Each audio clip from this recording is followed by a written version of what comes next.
इसमें MCQ, short and long question इस तरह से होगा। ठीक है, शॉर्ट क्वेश्चन भी होंगे, एमसीक्यू भी होंगे और लॉन्ग क्वेश्चन भी होंगे। ये पैटर्न है। इसमें कोई बात समझ ना आए तो पूछना। टाइम जो है वो 1 आवर है। और पेपर आपका होगा इंशाल्लाह ताला 12 को।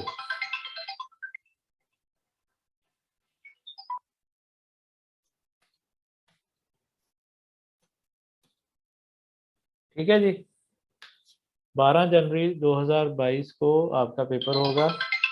अभी जो है इसी यानी कि कल वाली जो क्लास होगी ना आपकी, बुध वाली क्लास, वो जिस टाइम क्लास होती है क्लास में ही आपका पेपर होगा। 1.5 घंटे का आपकी क्लास होती है, 1 घंटे में इंशाल्लाह पेपर हो जाएगा। तो ये आप जहन में रखिएगा। और कोई बात किसी ने पूछनी हो? सर हाँ जी बोले। हमारे 2 मिनट है वेडनेसडे को पहले ही, अच्छा, इंग्लिश और कंप्यूटर का। तो क्या करें? सर थर्सडे को नहीं हो सकता, हमारा थर्सडे को सिर्फ इस्लामियात का, तो उसके साथ आप रख लें। अच्छा चले, थर्सडे कर लें। थर्सडे थैंक यू कर सर। लें। उसी कड़ा थैंक यू। रोज। ठीक है जी, थर्सडे को अब आपका मीट होगा। ये ग्रुप में मैसेज कर दें मुझे, और ताकि 13 बनती है, 13 जनवरी।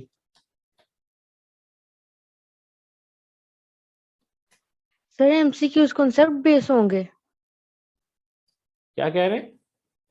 कह रही हूँ एमसीक्यूज कॉन्सेप्ट बेस होंगे, कंसेप्चुअल होंगे। एक बात तो ये है कि वो एमसीक्यू बनाऊंगा तो पता चलेगा कि कंसेप्चुअल होंगे या रट्टे वाले होंगे। पहली बात तो ये कि रट्टे वाली चीज तो कंसेप्ट ही नहीं है ना मेरा, आपको मैंने शुरू में बता दिया हुआ। जब एक चीज आपको आती है तो ठीक है, वरना अगर आप वो रट्टा लगा के कोई, ये नहीं मैं मतलब आपके दिल में शायद ये है कि क्योंकि आपसे जो मटेरियल दिया वहां से एक लाइन उठा के दे दूंगा। अगर वो एक लाइन भी इवन उठती है तो उसके पीछे भी लॉजिक और कंसेप्ट ही होता है ना। ये नहीं है कि वहां पे वही लफ्ज आएगा। और ना इस तरह के एमसीक्यू होते हैं जो कंफ्यूजिंग किस्म के, सही होती हैं चीजें, आप फिक्र ना करें। जिसने समझा है ना मेरा, उसको हो जाएगा पेपर। वो परेशान होने की उसको जरूरत नहीं है बिल्कुल भी। मैं एक दफा रिवाइज करवा दूं सारा के नहीं जरूरत? सर करवा दें। ये सर करवा दें प्लीज काइंडली। रिवाइज करा दें। अच्छा जी।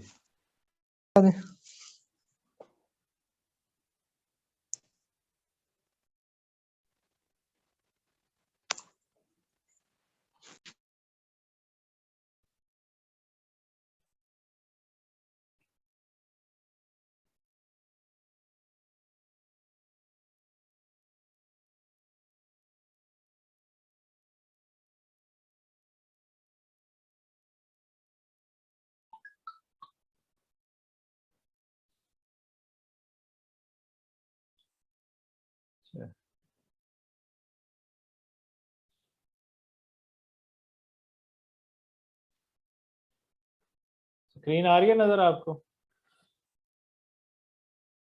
Yes sir. ये तो सिंपल है, वो आपको पता है, ये उसके नाम से ये मैंने कहा याद नहीं करने। ये पीरियोडिक टेबल है, इसका इंट्रोडक्शन दिया हुआ है, ये भी आपको पता है। मेटल की क्या डेफिनेशन होती है, इलेक्ट्रोपॉजिटिव इन करेक्टर, और नॉन मेटल जो इलेक्ट्रोनेगेटिव, वो आपको बताया हुआ है कि कौन सी होती है। ये वाली जो साइड है, ये वाली इलेक्ट्रोपॉजिटिव और ये वाली इलेक्ट्रोनेगेटिव। ठीक है, ये जैसे जैसे लेफ्ट से राइट इधर को जाते हैं, इलेक्ट्रोनेगेटिविटी बढ़ती है, ऊपर से नीचे इलेक्ट्रोनेगेटिविटी कम होती है। ये पीरियोडिक ट्रेंड में भी हमने ये चीज़ें आगे डिस्कस करनी है। और सेमी मेटल जो होते हैं, मेटलॉइड जो होते हैं, जिनकी प्रॉपर्टीज दरमियान में कुछ मेटल जैसी कुछ नॉन मेटल जैसी। पहले ग्रुप को अल्कली मेटल कहते हैं, दूसरे को अल्कलाइन अर्थ मेटल कहते हैं। इनको हैलोजेंस कहते हैं 7A को, और ये नोबल गैसेस हैं, मोनोटॉमिक गैसेस हैं, या फिर आपके वो हैं अनर्ट गैसेस। इस तरीके से जो है आपका फिजिकल केमिकल प्रॉपर्टीज, वो होती हैं जिसमें उसकी केमिस्ट्री चेंज हो जाए ना। और अगर उसकी केमिस्ट्री चेंज नहीं होती, जस्ट फिजिकल स्टेट चेंज होती है, जैसे लिक्विड था तो गैस बन गई, सॉलिड हो गया, ये इस तरह की चीज़ें हैं, वो सारी प्रॉपर्टी, उसकी स्मेल हो गई, जिसका मतलब उसकी केमिस्ट्री से कोई लेना देना नहीं है, वो फिजिकल प्रॉपर्टीज होती हैं। इलेक्ट्रॉन, प्रोटॉन और न्यूट्रॉन का मैंने बताया था एटॉमिक मास तकरीबन बराबर होता है, वो आप देख सकते हैं। सॉरी, प्रोटॉन और न्यूट्रॉन का जो मास तकरीबन बराबर होता है, ये आप देख लें कि थोड़ा सा एंड पे फर्क है। इलेक्ट्रॉन जो है वो इन दोनों से और हल्का होता है, ये 10⁻⁻24 है, 10⁻28 है। एटॉमिक मास यूनिट में अगर हम इसको कैलकुलेट करें तो ये इनकी वैल्यूज लिखी हुई हैं। तो प्रोटॉन और न्यूट्रॉन की 1 है, और ये देखें कितनी है, यानी कि 10,000 माइनस में, मतलब 10,000वां पार्ट, 10,000 प्रोटॉन इकट्ठे हों तो तब जाके ये इसके बराबर आता है। तो ये कितना लाइट है उससे। तो ये उस तरीके से इनके ऊपर चार्ज कूलम के अंदर, ये उसकी वैल्यू है कूलम में, और ये ई की वैल्यू है। तो चार्ज जो है वो अपोजिट होता है प्रोटॉन का और इलेक्ट्रॉन का, और वजन जो है, मैस जो है सॉरी, वो प्रोटॉन और न्यूट्रॉन का बराबर होता है। इस तरीके से एटॉमिक नंबर जो होता है नंबर ऑफ प्रोटॉन को या नंबर ऑफ इलेक्ट्रॉन को जाहिर करता है एटॉमिक मास में, sum of atomic mass of neutron and proton. Isotope में एटॉमिक नंबर सेम होता है, सिर्फ फर्क होता है आपके एटॉमिक मास का। ये कार्बन 12 और 13 में अगर आप देखें तो न्यूट्रॉन एक ज्यादा है, यानी कि मास में फर्क पड़ा, अदरवाइज प्रोटॉन और इलेक्ट्रॉन चेंज नहीं होते, क्योंकि प्रोटॉन प्रोटॉन और इलेक्ट्रॉन चेंज होंगे इसका मतलब उसका एटॉमिक नंबर चेंज हो गया, एटॉमिक नंबर चेंज हो गया तो वो कोई और चीज बन गई। और इस तरीके से जो एलिमेंट हैं, कंपाउंड्स हैं, ये क्या होते हैं कि सब केमिकल जितने भी चीज़ें एग्जिस्ट करती हैं स्पीशीज, उनको हम मैटर कहते हैं। मैटर के अंदर मिक्सचर और सब्सटेंस है। सब्सटेंस जो है, एक जैसे एलिमेंट होंगे, एक जैसे एटम होंगे तो वो एलिमेंट कहलाएगा।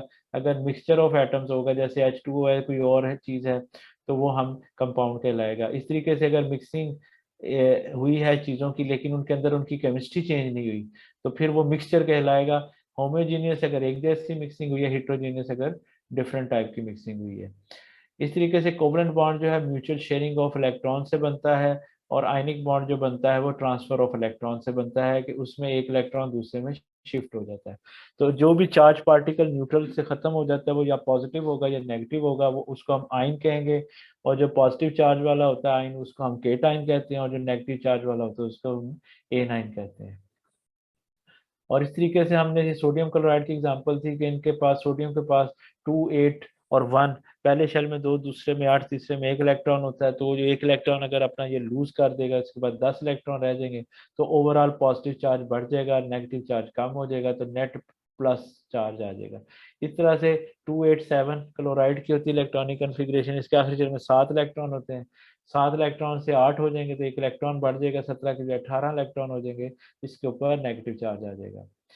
और ये मैंने आपको बताया था कि जो होते हैं हमारे पास आयनिक कंपाउंड्स, वो क्रिस्टल फॉर्म में एग्जिस्ट करते हैं, सॉलिड। हर सोडियम का गिर्द 6 क्लोराइड, हर क्लोराइड का गिर्द 6 सोडियम। और ये जो स्ट्रक्चर बनता है ये बहुत कम्पैक्ट स्ट्रक्चर होता है। इस हालत में सॉलिड फॉर्म में इस बॉन्ड को तोड़ना बहुत मुश्किल होता है, लेकिन हम जो है इसको अगर हम पानी में हल कर लें, या इसको हम मोल्टन फॉर्म में ले जाएं, ठीक है, फ्यूज कर दें, तो तब इसमें से जो है ट्रांसफर ऑफ इलेक्ट्रॉन बहुत ईजी होता है। ये तब ये बॉन्ड जो है ब्रेक हो जाता है, अदरवाइज बहुत मुश्किल है। एंटायर क्रिस्टल जो है वो आयनिक क्रिस्टल होता है। इस तरीके से ये बैलेंसिंग केमिकल इलेक्ट्रॉन का आपको बताया था कि कैसे बैलेंस करते हैं। Number of moles left side पे और राइट साइड पे बराबर होने चाहिए। उसके लिए हम सिंपल मैथमेटिकली उसको एच को, ओ को, या कोई भी चीज़ इधर लेफ्ट साइड पे राइट साइड पे हम बराबर करते हैं। जस्ट हम कोई भी होल नंबर रेशो लगा के, इंटीजर लगा के 1, 2, इस तरीके से। और जो है हमारे पास एवोगैड्रोस नंबर होता है कि एटॉमिक मास जितना एक मोल के अंदर, एक मोल क्या होता है वो मैंने बताया था कि जो AMU एटॉमिक मास यूनिट है, उसको अगर हम उतने ग्राम ले लें, अगर हम उसका वजन कर लें, मास ले लें, तो वो एक मोल कहलाता है। किसी भी चीज़ का एक मोल, जैसे HCl का 1 AMU 35.5 36.5 AMU है। लेकिन अगर AMU एटॉमिक मास यूनिट है 36.5 ग्राम, अगर मैं HCl ले लूँ तो वो एक मोल कहलाएगा। और एक मोल के अंदर 6.02 इंटू 10⁻23 इसके मालिक्यूल होंगे। कोई भी मालिक्यूल होगा उसके अंदर एवोगैड्रो जितना, एक मोल जिस चीज का भी हो, चाहे वो मॉलिक्यूल हो, चाहे वो एटम हो, चाहे वो फार्मूला यूनिट हो, उसके अंदर उतनी ही वो चीज मौजूद होगी 6.02 के हिसाब से। तो ये देखें HCl का एक मोल 36.5 है, उसके भी 6.022 इंटू 10⁻23 मालिक्यूल है। और इस तरह से 28 ग्राम का मोल बनता है C2H4 का, उसके अंदर भी इतना ही है। लेकिन दोनों का वजन फर्क है क्योंकि दोनों का मैस फर्क है, दोनों का एटॉमिक नंबर डिफरेंट था, दोनों का एटॉमिक मैस डिफरेंट था। इसी तरीके से उनका मालिकुलर मैस भी डिफरेंट होगा और एटॉमिक उस मालिकुलर मैस की बेस पे भी उनका मोल का वजन भी फर्क होगा। तो इस तरीके से कि ये देखें एग्जांपल है कि HCl और इथीन में नंबर ऑफ यूनिट बराबर है, यानी कि मिकदार नंबर ऑफ यूनिट बराबर है लेकिन वजन का फर्क है। इसका अगर एक मालिक्यूल हल्का है, इसका एक मालिक्यूल भारी है, ठीक है, जैसे ये भारी है ये हल्का है, ठीक है, अदरवाइज नंबर ऑफ यूनिट बराबर होते हैं। लिमिटिंग रिएक्टेंट जो पहले खत्म हो जाता है, एक्सेस रिएक्टेंट जो दो चीजों को हमने मिक्स किया, एक चीज पहले खत्म हो गई वो लिमिटिंग है, जो बाद में खत्म हुई वो एक्सेस है जो बच गया। इस तरीके से हमारे पास ये है उसको निकालने का तरीका, उसका कितने परसेंट है, कोई भी कितने मोल हैं, तो ये उसकी सिंपल कैलकुलेशन है। ये आप देख लें, कुछ मुश्किल चीज़ नहीं है। ये भी यूनिट है, ये आपने याद जुबानी नहीं रखने, सिर्फ आपको पता होना चाहिए कि कौन से मेजरिंग यूनिट है मैथ्स के, लेंथ, टेम्परेचर वगैरह के। इस तरीके से ये है माइक्रो नैनो पीको, पीको के बाद फेमटो आता है 10⁻⁻15। तो ये जस्ट आपको याद रखने के लिए, अदरवाइज कोई पेपर में नहीं ये देता मैं। मैस मैटर ये भी हो गया। ये आपने याद रखना, ये टेम्परेचर की कन्वर्जन कैसे होती है, ये जो है ये इंपॉर्टेंट है, ये आपको आना चाहिए कि सेंटीग्रेड से फ़ारेनहाइट में कन्वर्ट करना हो, फ़ारेनहाइट से सेंटीग्रेड में करना हो, केल्विन से सेंटीग्रेड में करना हो, या फ़ारेनहाइट से केल्विन में करना हो, जैसे मर्जी जमा तफरीक करें, ये आपको आना चाहिए। ठीक है, तो बाकी इसमें इम्पोर्टेंट तो यही था। बाकी मैं देखता हूँ कोई और चीज़ आपको अगर दूसरी स्लाइड में देख लेता हूँ, वो भी मोटा मोटा आपको आइडिया होगा। कोई किसी को फिर बात समझ ना आए तो बेशक मुझसे पूछ रहे। क्लियर है ये वाला पहली slide? Sir Yes, sir. Empirical formula बता दें। एम्पिरिकल फार्मूला क्या होता है? जी सर। एम्पिरिकल फार्मूला होता है होल नंबर रेशियो जो होती है ना, उसको हम लेते हैं। मैं आपको दिखा देता हूँ दोबारा से।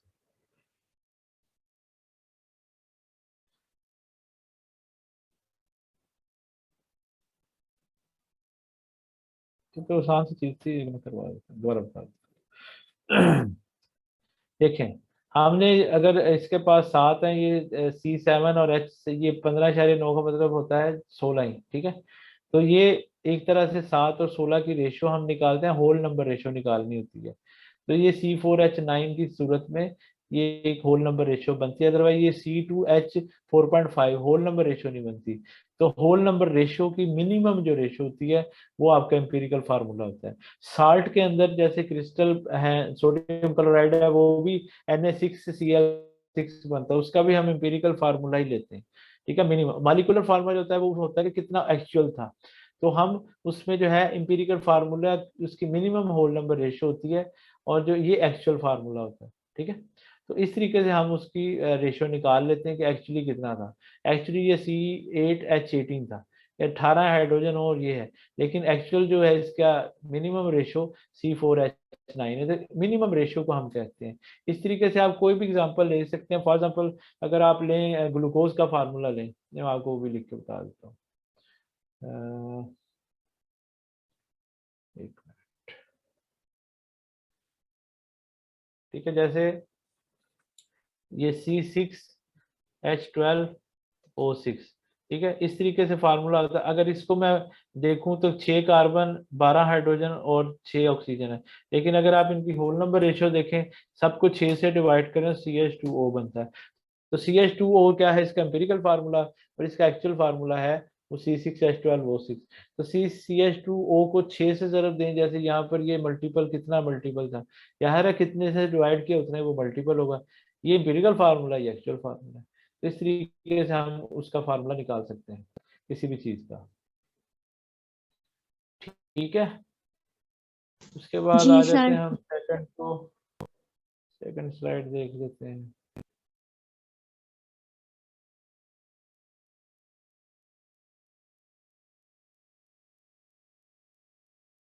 अच्छा जी,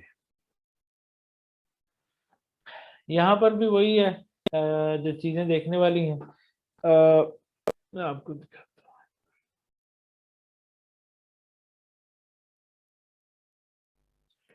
हूँ। ये जो है एस ब्लॉक है, ये जो हमें जो पहले थे ये एस ब्लॉक में ये आते हैं, पहला अल्कली मेटल और अल्कलाइन अर्थ मेटल, ठीक है। दरमियान में डी ब्लॉक एलिमेंट आते हैं, इनको हम ट्रांजिशन एलिमेंट्स भी कहते हैं। और ये जो है पी ब्लॉक एलिमेंट्स है जिसका, और ये एफ ब्लॉक एलिमेंट, इसका क्या मतलब है एस ब्लॉक के अंदर के इनका एस ब्लॉक जो है वो एस फाइनल मतलब आखिरी शेल के जो वैलेंस इलेक्ट्रॉन है उसके अंदर जो एस ब्लॉक एलिमेंट्स हैं या एस ब्लॉक का जो शेल है जो गोल होता है, स्फेरिकल होता है, वो जो है वो इनकम्प्लीट है, ठीक है। तो ये इसका मतलब, इसके आखिरी शेल में एक इलेक्ट्रॉन है, इसके आखिरी शेल में दो इलेक्ट्रॉन है, इसके आखिरी शेल में तीन, इसके 4 5 6 7, ये इनके नंबर ऑफ शेल जो है आखिरी शेल में, उस हिसाब से ये पीरियोडिक टेबल की सारी सेटिंग की जाती है। डी ब्लॉक एलिमेंट्स हैं जिनका डी ब्लॉक जो है वो पार्शली फिल्ड होता है, एफ ब्लॉक एलिमेंट में उनका एफ ब्लॉक जो है वो पार्शली फिल्ड होता है। मैक्स प्लैंक की थ्योरी जो है ये भी आपने पढ़ी है, इसमें कोई नहीं ऐसी चीज जो समझ आए।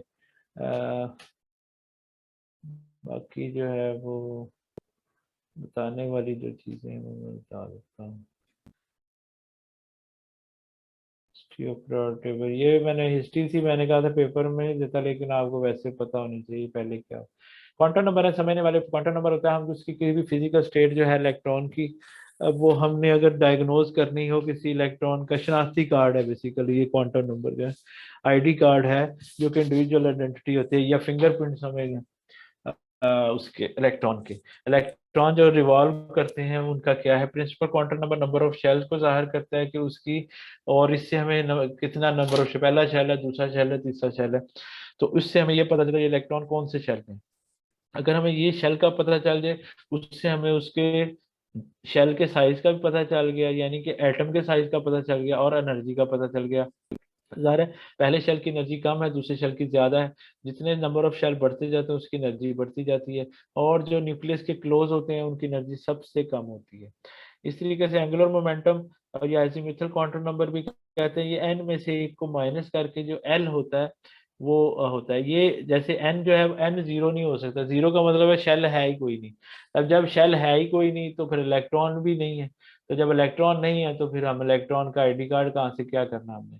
तो कम से कम एक इलेक्ट्रॉन भी अगर होगा तो एन इज इक्वल टू 1 तो होगा, लेकिन एल जो है उसकी वैल्यू जीरो भी हो सकती है क्योंकि एन माइनस 1 होता है हमेशा। और ये क्या करता है, इससे हमें उसके ऑर्बिटल की शेप का पता चलता है। अगर एल की वैल्यू जीरो है तो इसका मतलब है कि वो एस, अगर एस ऑर्बिटल है तो उसमें एल की वैल्यू जीरो होगी। अगर अपना पी ऑर्बिटल है तो उसमें एल की वैल्यू 1 होगी। इस तरह से डी ऑर्बिटल है उसमें एल की वैल्यू 3 होगी, और एफ ऑर्बिटल में एल की वैल्यू 3 होगी।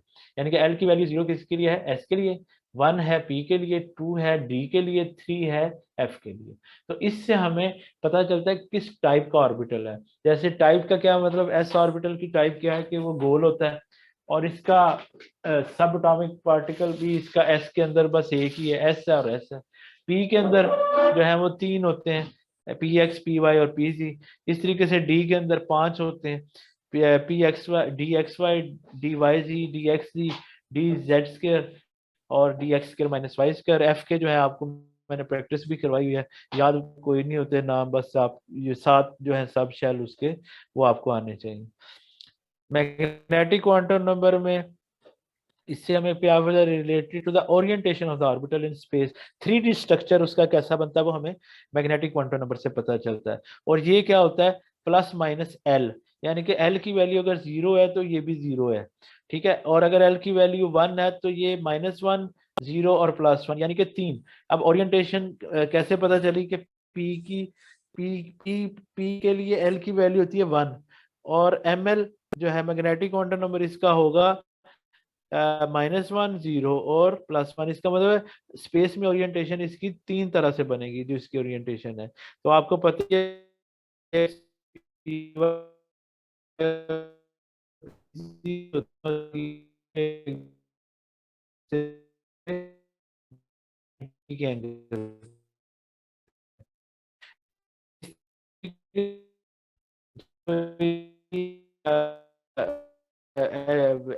की वैल्यू जो है 1 और +2 यानी कि 5, तो इसकी ओरिएंटेशन 5 तरह से होगी।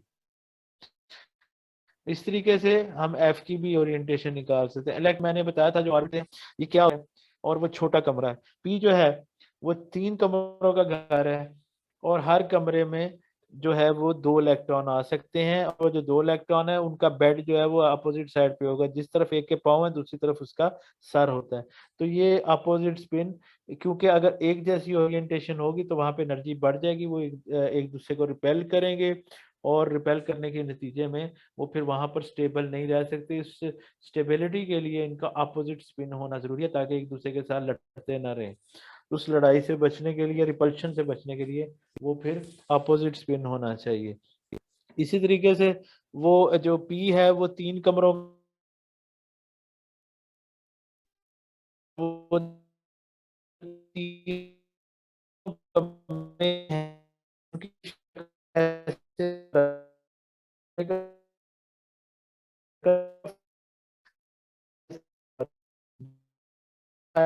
ऐसे पड़ी, EY का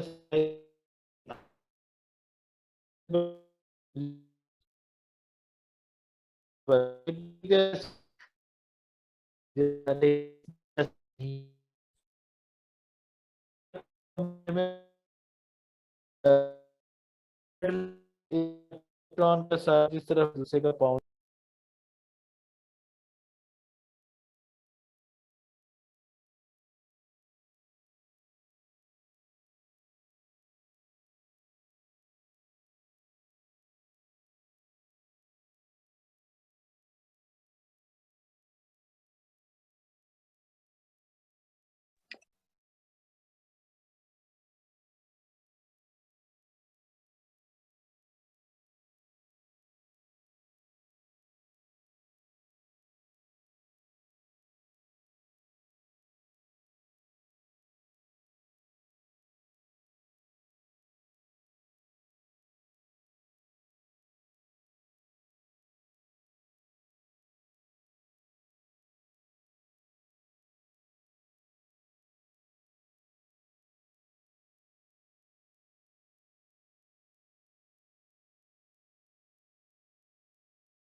सर आवाज नहीं आ रही।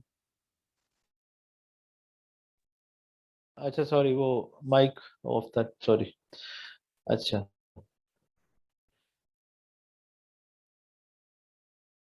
अब आ रही है ना आवाज मेरी?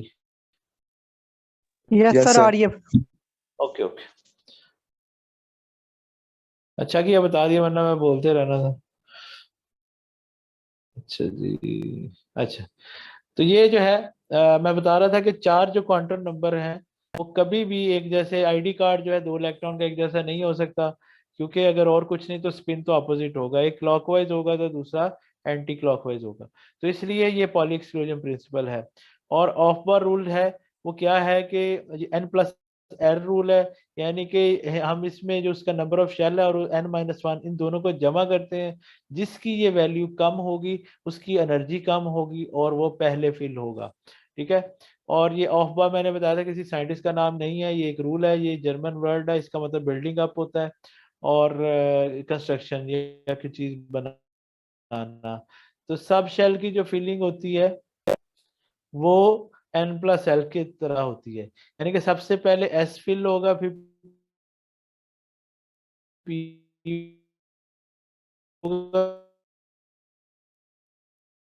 अंडे बनाने वाला रूल भी है, और दूसरे वाला जो है उसकी बेस पे ये जो साइड पे एनर्जी लेवल है ये आप N+L से भी निकाल सकते हैं। यानी कि अगर आप देखना चाहते हैं कि 7+L क्या होगा, N 7वां शेल है, और S का L क्या होता है, N-1 0, तो 7+0 7। ठीक है। 5F अगर हमने निकालना है, N जो है वो पांचवा शेल है, और F की वैल्यू कितनी होती है, 3।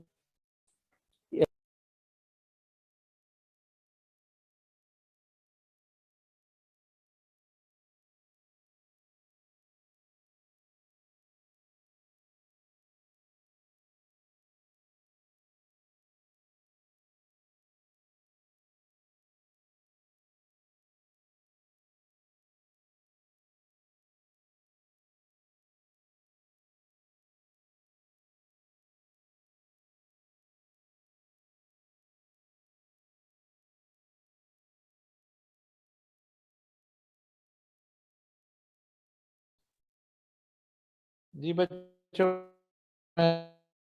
वो सर आपकी आवाज ड्रॉप हो रही है।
ये बच्चों नेट का जरा इशू है, मैं जगह अपनी बदलता हूँ, कहीं और जाके बैठता हूँ। आप 2 मिनट रुकें जहाँ पर सिग्नल का इशू ना हो।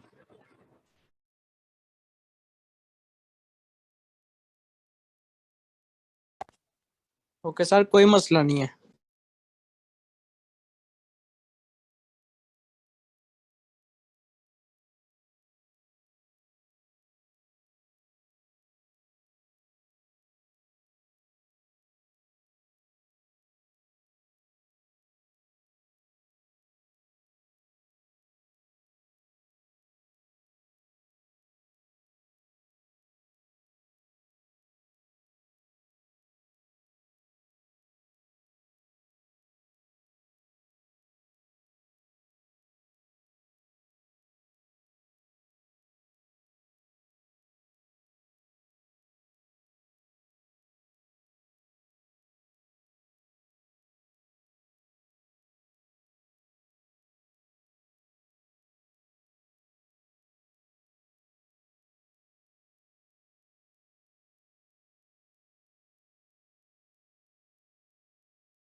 हाँ जी बच्चों, अब इंशाल्लाह उम्मीद है आपको इंटरप्शन नहीं होगी, मैं दोबारा से। अच्छा, तो मैं बता रहा था कि n+l की वैल्यू जो है वो अगर जितनी कम होगी वो पहले फिल होगा। 7s का मैंने बताया कि 7 में n की वैल्यू 1 है और l की वैल्यू 0 है, तो 7+0 7, और यहाँ 5+3 8। तो ये बेशक पांचवा शेल है लेकिन ये बाद में फिल होगा। ये इसकी एनर्जी कम है, ये पहले फिल होगा। हालांकि देखने को ये 7वां शेल है और ये 5वां शेल है, लेकिन एनर्जी गैप आपने देखना है n+l से आपको पता चल जाएगा। अगर आपको ये डायग्राम नहीं भी याद रहती तो n+l की वैल्यू निकालनी है। इनमें से किसी को भी आप वैल्यू निकालना चाहें तो निकाल सकते हैं। मैं एग्जांपल देता हूँ, 4p है, 4p में n की वैल्यू है 4 और p की वैल्यू कितनी होती है l की 1। ठीक है, 4+1 5, तो ये 5 है। और यहाँ 5s की वैल्यू अगेन 5 है, 5+0, तो ये भी 5 है, ये भी 5 है। तो पहले कौन सा फिल होगा? फिर अगर एक जैसी वैल्यू है n+l की तो आपने देखना जिसका n छोटा है, तो ये 4p पहले फिल होगा, 5s बाद में फिल होगा। ठीक है, इसमें कोई कंफ्यूजन तो नहीं है ऑफ बॉब प्रिंसिपल में और इसकी एनर्जी डायग्राम में? तो मुझसे पूछ लें n+l की वैल्यू कैसे निकालते हैं और कैसे फिलिंग करते हैं, इलेक्ट्रॉनिक कन्फिग्रेशन आपको आनी चाहिए। ठीक है, ये फिर उसके हिसाब से पैरामैग्नेटिक वो होते हैं जिनके अनपेयर्ड इलेक्ट्रॉन्स हों। जैसे अगर आप ये देखें बोरॉन के अंदर, कार्बन के अंदर, ये अनपेयर्ड इलेक्ट्रॉन जो है ये पैरामैग्नेटिक है, यानी कि इसलिए अगर मैग्नेटिक फील्ड अप्लाई हो तो ये उसकी तरफ जो है ना रिस्पॉन्ड देंगे। और ऑर्बिट क्यों देंगे? अनपेयर्ड इलेक्ट्रॉन्स हैं। और डायमैग्नेटिक वो होते हैं जिनके पास अनपेयर्ड इलेक्ट्रॉन नहीं होते, जैसे बेरिलियम है और इसी तरह से नियॉन है। तो ये इनके ऊपर मैग्नेटिक फील्ड का कोई असर नहीं होता। इस तरीके से आप ये प्रैक्टिस कर सकते हैं। वैलेंस इलेक्ट्रॉन होते हैं आखिरी शेल के इलेक्ट्रॉन, कोर इलेक्ट्रॉन अंदर वाले इलेक्ट्रॉन्स। और ये उसके बाकी हैं। प्रायोरिटी ट्रेंड में मैंने आपको कहा आयनाइजेशन एनर्जी होती है कि गैसियस फॉर्म, बल्कि हम साथ साथ ये डिस्कस भी कर लेते हैं। एटॉमिक रेडियस जो होता है, मैंने बताया था कि हम एटम का रेडियस नहीं निकाल सकते क्योंकि इलेक्ट्रॉन जो है वो आखिरी शेल के अंदर होते हैं और वो मूव कर रहे होते हैं और वो बादल की तरह होते हैं। जैसे बादलों का आप नहीं हिसाब लगा सकते बादल कहाँ से शुरू हुआ कहाँ से खत्म हुआ, आप एक अंदाजा जरूर लगा सकते हैं। अब बादलों में हाथ फेरो तो आपको आपके हाथ में कुछ नहीं आता, धुएं के अंदर हाथ मारेंगे कुछ नहीं आएगा। तो इसी तरीके से इलेक्ट्रॉन भी इसी तरह से इसी फॉर्म में होते हैं।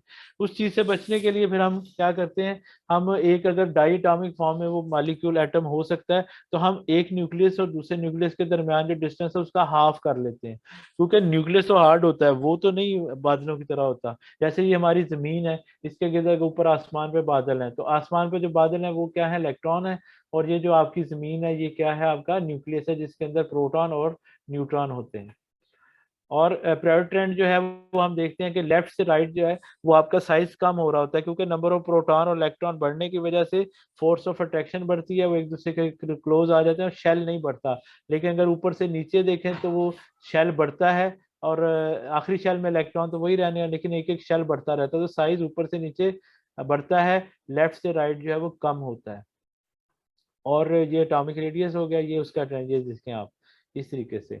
आयनाइजेशन एनर्जी या आयनाइजेशन पोटेंशियल होता है कि हमने एनर्जी रिलीज करता है जब कोई इलेक्ट्रॉन किसी एटम को छोड़ता है। इलेक्ट्रॉन को निकालने के लिए हमें उसको अगर नॉकआउट करने के लिए हमें एनर्जी देनी पड़ती है, तो वो जो एनर्जी हम जो energy needed to remove an electron from a gaseous atom, gaseous form के अंदर एटम है और उसको हम कितनी एनर्जी दें, वो ये जो एनर्जी है ये अगेन मैंने बताया था क्वांटाइज्ड होती है। ये एनर्जी जो है ये आप ये नहीं है कि अगर 10 जूल की एनर्जी चाहिए तो आप 12 जूल की दे देंगे तो वो ज्यादा हो जाएगा, या 8 जूल की देंगे।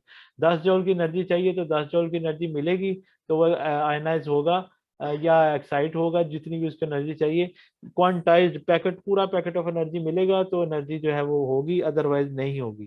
तो ये एग्जैक्ट एनर्जी उसको चाहिए होती है। तो उसमें से फिर एक इलेक्ट्रॉन निकल जाएगा और वो इलेक्ट्रॉन निकलने से उसके पास इलेक्ट्रॉन की कमी होगी, तो ओवरऑल पॉजिटिव चार्ज बढ़ गया तो इसके ऊपर पॉजिटिव चार्ज आ जाता है। तो ये क्या बन गया? केटाइन बन गया और इलेक्ट्रॉन इसमें से नॉकआउट हो गया। इस काम को हम कहते हैं कि आयनाइज हुआ, और जितनी एनर्जी इस काम को चाहिए होती है उसको हम कहते हैं आयनाइजेशन एनर्जी या आयनाइजेशन पोटेंशियल। इसी तरीके से ये प्रायोरिटी ट्रेंड है उसका। और इस तरह मैंने बताया था कि अगर किसी के आखिरी शेल में 2 इलेक्ट्रॉन, जैसे मैग्नीशियम के आखिरी शेल में तो 2 इलेक्ट्रॉन तो आराम से निकल जाएंगे। जैसे एक इलेक्ट्रॉन निकला, ये दूसरे इसके आखिरी शेल में होते हैं 2 इलेक्ट्रॉन, एक इलेक्ट्रॉन आराम से निकल गया, 736 किलो जूल की एनर्जी लगी। दूसरा इलेक्ट्रॉन निकला तो तकरीबन डबल निकली। लेकिन तीसरा इलेक्ट्रॉन है ये उससे पीछे वाले शेल में, एक पूरा शेल खत्म हुआ, पीछे 8 उसके इलेक्ट्रॉन पूरे हैं, वो पैक है, उसको जरूरत नहीं है आयनाइज होने की, ना उसको कोई तकलीफ है। तो वो क्या होता है उस पर फिर अगर आप देखें तो कई गुना ज्यादा एनर्जी लगानी पड़ती है, 7,730 किलो जूल की एनर्जी। और इसके ये फिर मुश्किल काम होता है लेकिन पॉसिबल होता है। इसी तरह से जो मोनोटॉमिक गैसेज हैं, नर्ड गैसेज हैं, उनके अपने आखिरी शेल में 8 पूरे होते हैं। अगर उसमें से भी एक इलेक्ट्रॉन निकालना हो तो बहुत ज्यादा एनर्जी देनी पड़ेगी, हो जाता है लेकिन मुश्किल नहीं है, नामुमकिन नहीं है। इलेक्ट्रॉन अफिनिटी होता है, जैसे इलेक्ट्रॉन निकालने के लिए एनर्जी उसको देनी पड़ती है, इस तरह से अगर किसी के अंदर इलेक्ट्रॉन ऐड करना हो तो उसको एनर्जी फिर रिलीज करता है। Energy release when an electron added in a gaseous atom, उसका उलट है। लेकिन यहाँ पर और उसमें ये फर्क है कि वहां पर हमें एनर्जी देना पड़ती थी, यहाँ पर फिर एनर्जी और ये एनर्जी रिलीज कौन करेगा? एटम नहीं करेगा, इलेक्ट्रॉन करेगा। पहले भी जब एनर्जी दी थी इलेक्ट्रॉन को दी थी, ओवर एक्साइट हो गया था। अब जो उसी इलेक्ट्रॉन को या किसी और इलेक्ट्रॉन को किसी और के अंदर अगर ऐड ऐड करना है तो इलेक्ट्रॉन की पहले एनर्जी उसमें से निकलेगी, तब वो नीचे आएगा, नीचे आके उसके एटम के अंदर आएगा अपने आप को डाउन टू अर्थ करके। तो ये क्लोराइड की एग्जांपल है कि इसके अंदर एक इलेक्ट्रॉन आता है तो 349 किलो जूल। क्लोराइड को एक इलेक्ट्रॉन चाहिए भी होता है, इसके आखिरी शेल में 7 इलेक्ट्रॉन होते हैं, एक इलेक्ट्रॉन चाहिए इसको अपने 8 पूरे करने के लिए। ठीक हो गया। इसी तरीके से फ्लोरीन की अगर आप बात करें, इसके आखिरी शेल में भी एक इलेक्ट्रॉन, तो ये ऐड हो गया। ये इस तरह से मुख्तलिफ हम कर सकते हैं। लेकिन अगर हम एक इलेक्ट्रॉन ऐड करते हैं उसके बाद दूसरा करते हैं तो वहां पर फिर हमें एनर्जी का मसला पड़ जाता है। जैसे ऑक्सीजन है, इसके अंदर एक इलेक्ट्रॉन ऐड किया तो हमें एनर्जी देना पड़ी, उसने एनर्जी रिलीज की -141 किलो जूल। लेकिन अगर जैसे ही हमने एक और इलेक्ट्रॉन ऐड किया तो अब यहाँ पर ये एक नेगेटिव चार्ज और दूसरा नेगेटिव चार्ज ये आपस में एक दूसरे को रिपेल करेंगे, तो इस रिपल्शन को ओवरकम करने के लिए हमें एनर्जी देना पड़ी। तो इस वजह से इलेक्ट्रॉन ऐड करने के लिए यहाँ पर पॉजिटिव है और नेट रिजल्ट में भी हमें एनर्जी देना पड़ी। तो EA2 आयनाइजेशन जो पोटेंशियल है, सॉरी इलेक्ट्रॉन अफिनिटी जो सेकंड टाइम वाली is positive because energy is needed to overcome repulsion force between two negatively charge particles. तो ये उसकी वजह है। इलेक्ट्रोनेगेटिव होती है शेयर्ड पेयर ऑफ इलेक्ट्रॉन को अपनी तरफ खींचने की ताकत, वो इलेक्ट्रोनेगेटिविटी कहलाती है। वो भी लेफ्ट से राइट बढ़ती है और ऊपर से नीचे कम होती है। तो ये प्रायोर ट्रेंड है डिफरेंट किस्म के, और ये आप इसको देख सकते हैं। इसमें बाकी एग्जांपल्स ही हैं और कुछ नहीं है। अच्छा, अब आ जाते हैं हम उसको जो है नेक्स्ट जो है हम उसको भी डिस्कस कर लेते हैं। प्रायोर ट्रेंड बेसिक्स हैं, बॉन्डिंग ट्रेंड। अच्छा जी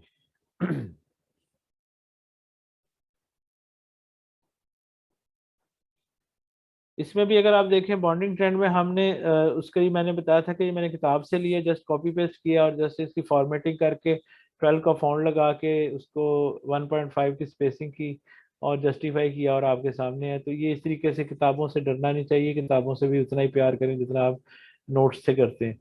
तो ये हाइड्राइड होते हैं जो हाइड्रोजन के कंपाउंड्स हैं, और अगर ये पहले और दूसरे जो ग्रुप के हैं, जी अहलीन बोले, कुछ पूछना आपने?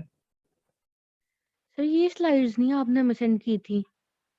ये मैंने पढ़ाई थी क्लास में, आपको शायद याद होगा, ये हमने फिजिकली क्लास में पढ़ा था। पर हमने ये हमें सेंड नहीं की अभी तक। अच्छा, मैं कर देता हूँ आपको, मुझे था यस सर, ये स्लाइड्स नहीं मिली हुई हमें। अच्छा चलो ले दे, मैं दे देता हूँ, कोई मसला नहीं। तो ये हाइड्राइड जो है हाइड्रोजन के, ये मैंने आपको, हमने ये आखिरी मेरा लेक्चर लिया था क्लास में भी था।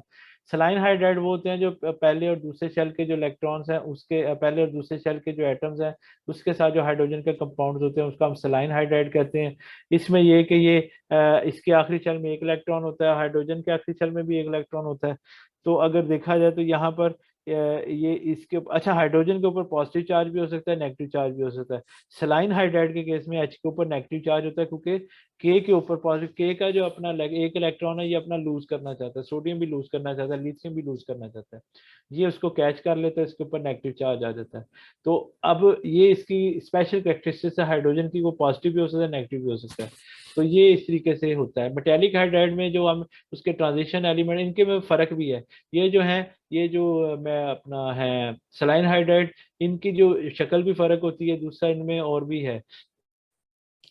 ये इसका एक और भी होता है कि इसको अगर हम हीट करें तो इसमें से हाइड्रोजन निकल भी जाती है जो हाइड्रोजन उसने पकड़ी होती है। लेकिन मेटेलिक हाइड्राइड जो है इसमें जो ट्रांजिशन एलिमेंट्स हैं उनके साथ अगर कोई हाइड्रोजन का कंपाउंड है तो वो है ये ब्लैक पाउडरी इलेक्ट्रिकली कंडक्टेड होते हैं और ये हीट करने से फिर हाइड्रोजन निकलती भी नहीं है। ठीक है, because the metallic hydride release their hydrogen when they are heated or treated with acid।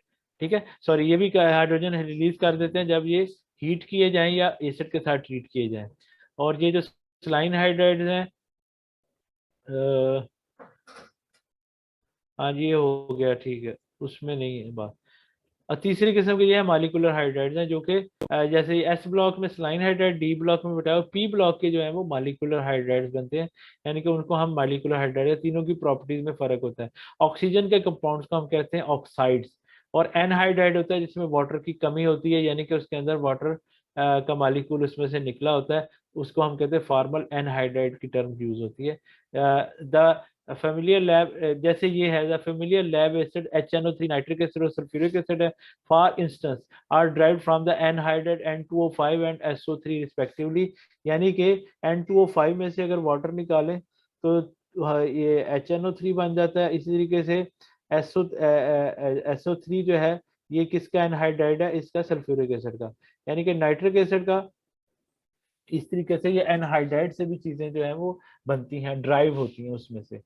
इस तरीके से ये फॉर्मल एनहाइड्राइड है। ये of an acid is the molecule obtained by striking out the element of water। यानी कि अगर हम उस किसी में से H2O निकाल दें तो जो पीछे बचता है वो एनहाइड्राइड बचता है। ठीक है, तो वो हम उसके लिए टर्म यूज होती है एनहाइड्राइड की। तो ये है उसका, हाइड्रोजन का भी हो गया। ये बस इतना ही था, ज्यादा नहीं। और क्या है मेरे पास, मैं वो भी दिखा देता हूँ।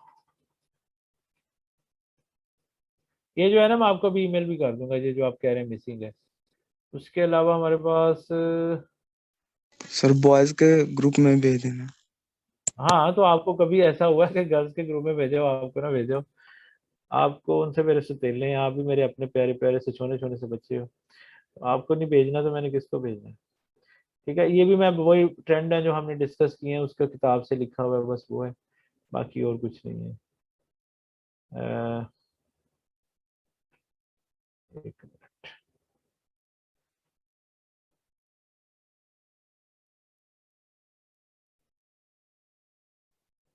सेट भेज हो गया।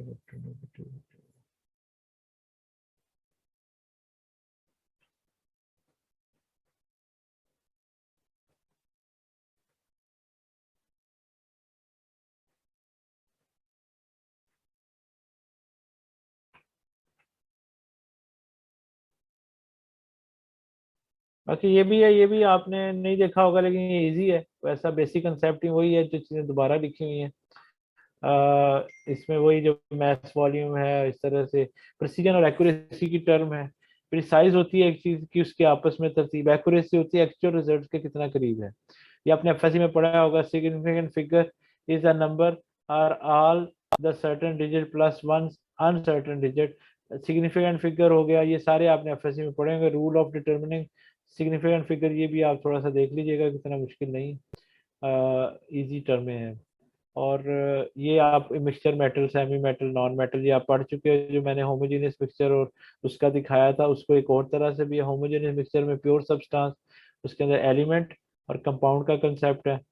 एलिमेंट जो है वो मेटल्स भी हो सकते हैं, नॉन मेटल्स भी हो सकते हैं और सेमी मेटल्स भी हो सकते हैं, उसकी फर्दर थोड़ी सी क्लासिफिकेशन है। इस तरीके से जो एलिमेंट है वो नेचुरल भी हो सकते हैं, आर्टिफिशियल भी, हम खुद भी एलिमेंट्स बनाते हैं। और ये मैंने आपको बताया था, एफ ब्लॉक के एंड के जो एलिमेंट्स हैं वो मैन मेड है सारे के सारे, काफी हद तक। और इस तरह से कंपाउंड जो है वो इनऑर्गेनिक भी हो सकते हैं, ऑर्गेनिक भी हो सकते हैं, उसी की आगे फर्दर एक्सटेंशन है। और लॉ ऑफ रेसिप्रोसिटी हम छोड़ दें, ये हम बाद में पढ़ेंगे।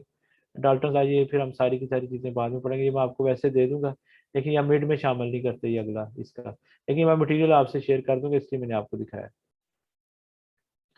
और जो है वो एक और चीज थी यहाँ पे,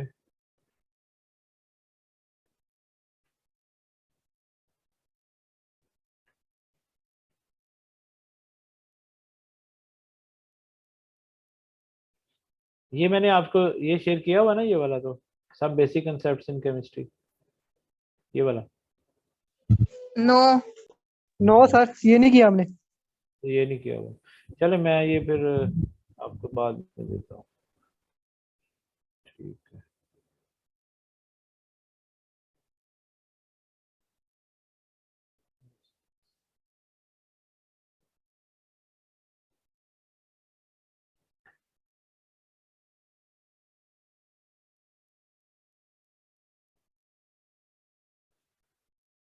अच्छा ये कुछ चीज़ें उसमें मिक्स हैं, वहाँ वो डबलिंग हो गया मेरे से, लेकिन वो आप देख लें इसको, बेसिक कंसेप्ट्स में वो चीज़ें मिक्स हो रही हैं। ये नीचे था, उसमें भी नीचे कुछ और था, यहाँ पे कुछ और आ गया था। डाल्टन्स ऑफ पार्ट्स, अच्छा ये देख लें, ये जो है मोल का कंसेप्ट है, ये आपको मैं बता चुका हूँ। यहाँ पे लिखा थोड़ा सा फर्क और तरह से, इसलिए मैंने ये भी किताब से, कि मुझे एक जगह पे नजर है, mass of a substance divided by molar mass of the substance, number of moles कैसे निकालते हैं, एवोगाड्रोस नंबर क्या होता है, ये वही है। और ये फिर उसके अगर कोई न्यूमेरिकल हो तो कैसे आप उसका एम्पिरिकल फार्मूला और सर मॉलिक्यूलर ये मिड फार्मूला। में होगा? ये मिड वाला वही है, ये उसका और तरह से लिखा हुआ है, वही है, कोई रट्टा लगाने की जरूरत नहीं है। ये भी आपका वही है जो आप स्लाइड में देख नहीं चुके, इलेक्ट्रॉन पॉलिमर। मैं किताब से आपको दिखा रहा हूँ कि किताब से मैंने फिर ये ना स्क्रीनशॉट लेके आपको दे देता हूँ ताकि आपको पता चल जाए। जिसमें नई चीज कुछ भी नहीं है, सिर्फ ये बताया कि डिस्कवरी किस किसने की थी। ये साइंटिस्ट के नाम आपको देने नहीं है पेपर में, मैंने आपको पहले बताया, टेंशन नहीं लेनी। सिर्फ ये कि एब्सोल्यूट मैच जो है इसका कितना है, इसका कितना है, इसका कितना है, किसका, इलेक्ट्रॉन, प्रोटॉन और न्यूट्रॉन का, और किस किस ने इसको डिस्कवर किया। किताब में चूंकि इन्फॉर्मेशन होती है तो फिर बंदा शेयर कर लेता है। इस तरीके से इलेक्ट्रोमैग्नेटिक रेडिएशन क्या होती है ये आपको ये भी मैं बता चुका हूँ। ठीक है, ये कॉस्मिक रेज जो होते हैं, गामा रेज, एक्सरे, यूवी और विजिबल जो आपको नजर आती हैं, ये मैंने आपको बताया हुआ है 760 से 400 से 760 नैनोमीटर के दरमियान है। फिर आगे इंफ्रारेड, माइक्रोवेव, ये इस तरह से आगे रेडियस चलता है। ये जो स्पेक्ट्रा ये मैंने आपको छुड़वाया, ये मैं आपको भी नहीं बता रहा, ये हम बाद में करेंगे। बाकी रदरफोर्ड एटॉमिक थॉमसन मॉडल, उसकी बेस पे ये एटॉमिक नंबर क्या होता है, और ये आप जी और पी, ये तो आपको मैं बता चुका हूँ, नई चीज कोई नहीं है, सिर्फ लिखा डिफरेंट तरह से, सिर्फ आपको बताने के लिए कि आप तक थोड़ा सा इसको देख लें। बाकी photo electric effect, black body radiation, ये मैंने अभी नहीं पढ़ाया, ये अभी छोड़ दें, ये मैं आपको जब समझाऊंगा मिड के बाद हम इसको फिर डिस्कस करेंगे। हाउ, ये साथ साथ जो इन्फॉर्मेशन है ये आपके पढ़ने के लिए, कभी हम इसको नहीं शामिल कर रहे, ये भी अब हमने नहीं पढ़ा, ये भी हम बाद में पढ़ेंगे। अभी सिर्फ बोहर का और इसका ये नहीं शामिल, ये सिर्फ मैंने पढ़ाना है इसलिए मैं आपको दिखा रहा हूँ। तो ये हम बाद में देखें, लेकिन ये वाली चीज मैं बता चुका हूँ। ऑर्बिटल और quantum number, principal quantum number क्या होता है, ये थोड़ी सी मिक्स है। इस तरीके से हुंस रूल क्या है, this rule states that the pairing of electron in the orbital of a particular shell does not take place until all the orbitals of the subshell are singly filled। पहले एक एक electron जाएगा एक जैसे में, फिर डबलिंग होगी, ये हुंस रूल है। पॉली एक्सक्लूजन प्रिंसिपल है कि कोई भी दो इलेक्ट्रॉन एक जैसे उनका नहीं होता, ये भी आप उसमें पढ़ चुके हैं। ऑफ बार रूल जो है इंक्रीजिंग ऑर्डर ऑफ एनर्जी, के पहले कम एनर्जी वाले में जाएगा फिर ऊपर वाले में जाएगा। तो ऑफ बार रूल क्या है, हुंस रूल क्या है, पॉली एक्सक्लूजन प्रिंसिपल क्या है, ये आपको पता होना चाहिए। और ये क्वांटम नंबर है, उनका लिखने का तरीका है, ये उनका एंगुलर मोमेंटम निकालने का फार्मूला, ये बेशक आप याद ना करें, ये मैंने उस स्लाइड में नहीं था, तो मैंने यहाँ किताब में देखा तो ये था। तो अभी बेशक आपको ये पेपर में नहीं देता, लेकिन आपको ये पता होना चाहिए एंगुलर मोमेंटम ऑफ इलेक्ट्रॉन कैसे है। इस तरीके से ये उनकी कैसे हम कैलकुलेशन करते हैं, ये आपको मैं वहाँ भी बताइए, यहाँ भी है। तो किसी को वहां से समझ आए, यहाँ से आ जाए, रट्टे का तो कंसेप्ट है ही नहीं हमारा कि यहाँ से आपने लफ्ज ऐसे नहीं लिखा वैसे नहीं लिखा, आपको आना चाहिए तो आपसे हो जाएगा, कोई मसला नहीं। और जो लास्ट हमने जो कल डिस्कस किया एसिड बेस का, वो भी कर लेते हैं।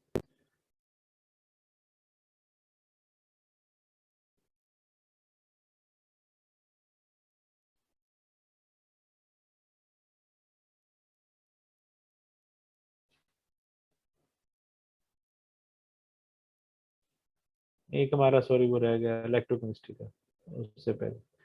ठीक है, इलेक्ट्रोकेमिस्ट्री में मैंने रिडक्शन और ऑक्सीडेशन का आपको कंसेप्ट दिया था कि रिडक्शन और ऑक्सीडेशन में क्या होता है, loss of electron, loss of hydrogen और गेन ऑफ ऑक्सीजन। ये आपकी ऑक्सीडेशन, इसका उलट जो है वो रिडक्शन है।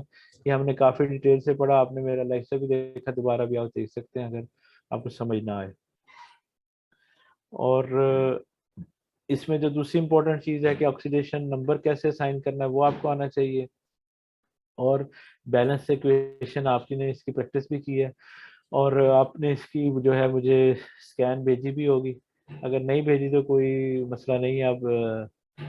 अब आप स्कैन करके मुझे इसकी ईमेल कर दीजिएगा। ओरिजिनल जो है आपकी असाइनमेंट जिस जिसकी रहती है, जिन्होंने ईमेल कर दी है, और नेक्स्ट वीक जब हमारा चलेगा सिस्टम तो तब आप मुझे दे देना, तो हम इसको देख लेंगे।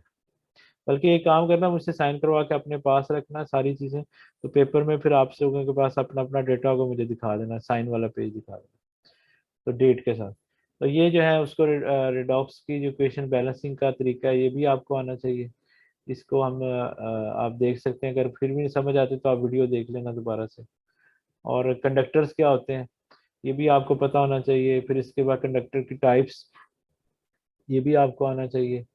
उसके बाद इलेक्ट्रोलाइट क्या होता है उसकी डेफिनेशन, फिर ये जितनी भी हमारी इसकी एप्लीकेशन है इम्पोर्टेंट है आपको आनी चाहिए, जिसके अंदर ये एनोडाइजिंग होगी, ये इस किस्म की जो जितनी भी हमारी एंड के ऊपर थी ना, इसकी इलेक्ट्रोलिटिक सेल से रिलेटेड ये वाली, ये सारी आपको आनी चाहिए इसकी एप्लीकेशन। ठीक है, इस तरीके से Faraday first law, second law, इसकी डेफिनेशन, ये सारी की सारी इंपॉर्टेंट है, आपको आनी चाहिए। इसका फार्मूला आना चाहिए कि हम कैसे कैलकुलेशन करते हैं, सारा आपको आना चाहिए। और इलेक्ट्रोप्लेटिंग, ये सारी इसकी एप्लीकेशन है, ये अच्छे तरीके से आप लोग कर लीजिएगा। किसी ने इसमें समझ ना आई हो, पढ़ा हो तो ऊपर से गुजर गया, वो मुझसे पूछ सकता है। फिर इस तरीके से यहाँ पर कुछ हैं जो एक्सट्रैक्शन ऑफ और कैसे करते हैं, फिर जो दो गैसें कैसे निकलती हैं, हाइड्रोजन और Cl2, वो भी आपको आना चाहिए। जैसे ही ऊपर हमने एक प्रोसेस में था, नीचे होगा इसे। तो काफ़ी चीज़ें आपने इसकी इंडस्ट्रियल एप्लीकेशन अच्छे तरीके से याद रखनी है। ठीक है, ये देखें, ये इसका स्ट्रक्चर है। ये क्या है, modern industrial chloro alkali plant जो है, जिसके इसमें हाइड्रोजन क्लोरीन गैस निकल रही है। तो ये आपको ये सारे प्रोसेस जितने भी हैं इसके, वो आपको आने चाहिए। एसिड जो है वो भी आपको अल्कलाइन ड्राइव सेल, और जितने भी इसके रिएक्शंस और कैसे ये होता है, एनोड क्या होता है, एनोड पे क्या हो रहा है, कैथोड पे क्या हो रहा है, ये आपको आना चाहिए। रट्टा नहीं लगाना, वीडियो देख लेनी है और अच्छे तरीके से इसको याद करना है, वरना फिर ना कहना कि जो है ना ऊपर से गुजर गए सर, समझ नहीं आई हमें। अच्छा, अब रह गया हमारे पास एक जो कल हमने डिस्कस किया था, वो भी हम उस पर भी गो थ्रू कर लेते हैं।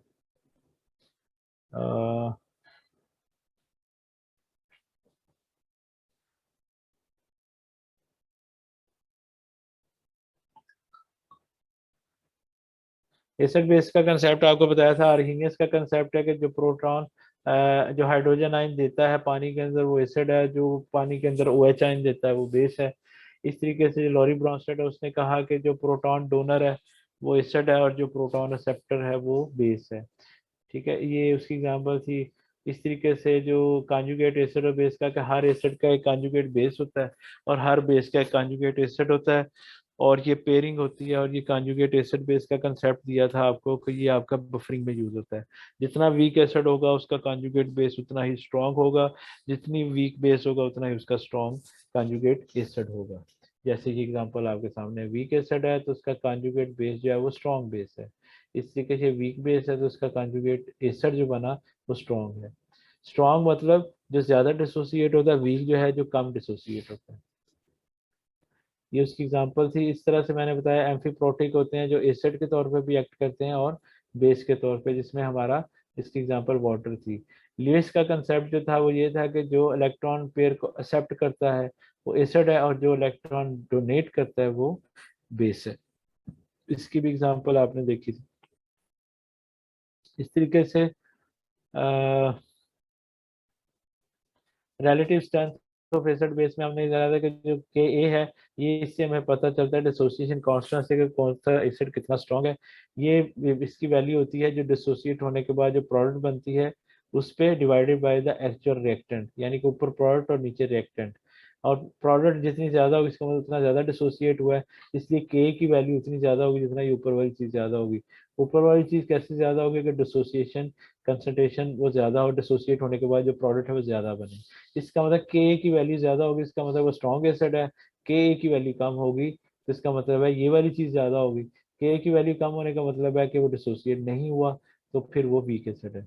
इस तरीके से अल्कली के लिए भी Kb की वैल्यू बेस, और वो सारी चीजें उसी तरह से हम उसमें भी डिस्कस करते हैं। और आ जाता है हमारा जहाँ पर pH जो है वो pH is minus log of hydronium ion concentration, और इससे हमें पता चलता है कौन सा एसिड कितना स्ट्रांग है या कौन सी अल्कली कितनी स्ट्रांग है। तो 7 जो है वो न्यूट्रल है, 7 से नीचे एसिड है, 7 से ऊपर जो है वो बेस है। और बफर सोल्यूशन जो होता है वो एसिड और उसका जो कॉन्जुगेट बेस है उसका कॉम्बिनेशन, बेस या उसके कॉन्जुगेट एसिड का कॉम्बिनेशन होता है। कितनी पीएच का हमने बफर बनाना है ये हमें हेंडरसन इक्वेशन से पता चलता है, हम उससे बना सकते हैं।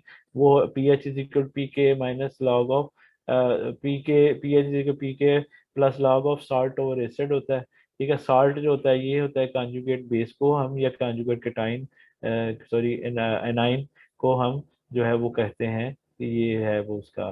ठीक है, ये उल्टा करके लिखा हुआ है, वो हम ऐसे भी लिख सकते हैं POH और PU सारी चीज। कोई नहीं है, उन्हें रखी नहीं। अच्छा मरियम क्या हो गया आपको? बार बार अनम्यूट कर रहे हो। घर के काम आप साथ साथ कर रहे होते हैं। घर वालों को मैंने पहले ही कहा था, उनको बता दिया करें कि आप ऑनलाइन क्लास का ये मतलब नहीं है कि आप भांडे टींडे करते रहें घर बैठ के, ये आप क्लासरूम में बैठे होते हैं। तो वो जो इस तरह की हरकतें होती हैं ना, जो पीछे बातें भी कर रहे हैं, गप्पे भी मार रहे हैं, घर वालों को बता रहे हैं सब्जी कितनी, लून कितना पाना, इस तरह के काम ना किया करें। हांडी रोटी ते भांडे टींडे ना बेचा करो बैग के ऑनलाइन में। अच्छा जी, हेंडरसन इक्वेशन की सिग्निफिकेंस आपको आनी चाहिए कि बफर सॉल्यूशन की सिग्निफिकेंस कितना इंपॉर्टेंट है, क्यों करते हैं। सिग्निफिकेंस मीन कि किस चीज़ की क्या एप्लीकेशन है, ये आपको आनी चाहिए। बफर ऑपरेट कैसे करता है, जिसे मैंने बताया था कि स्मॉल अमाउंट ऑफ एसिड या बेस ऐड करे तो वो रेजिस्ट करे पीएच चेंज को। इसकी एग्जांपल दी थी कि ये जैसे अगर दोनों का बफर है तो एच आइन ज़्यादा हो गए तो ओ एच उसको काउंटर कर देगा, अगर ओ एच आइन ज़्यादा हो गए तो उसका पॉजिटिव उसको काउंटर कर देगा। लेकिन ये एक हद तक होता है, उससे ज़्यादा बफर कैपेसिटी से ऊपर जाएंगे तो फिर ये चीज़ें प्रॉब्लमेटिक हो जाती हैं, वहाँ पर ये नहीं होगा। ये किसी ने कोई और क्वेश्चन मिड से रिलेटेड करना हो, और आपकी जो नेक्स्ट वीक जो है आपका पेपर ही होना है, पेपर से पहले आपकी जो है मुलाकात तो होगी, आप कैंपस में आएंगे। तो किसी ने फिर भी पूछना हो मेरे ऑफिस आ सकता है, मोस्ट वेलकम। कोई बात पूछनी हो आप पूछ सकते हैं, कोई चीज़ समझ नहीं हो समझ सकते हैं। और इंशाल्लाह ताला good luck for your exam. और मैंने आपको टाइम भी बता दिया, हर चीज़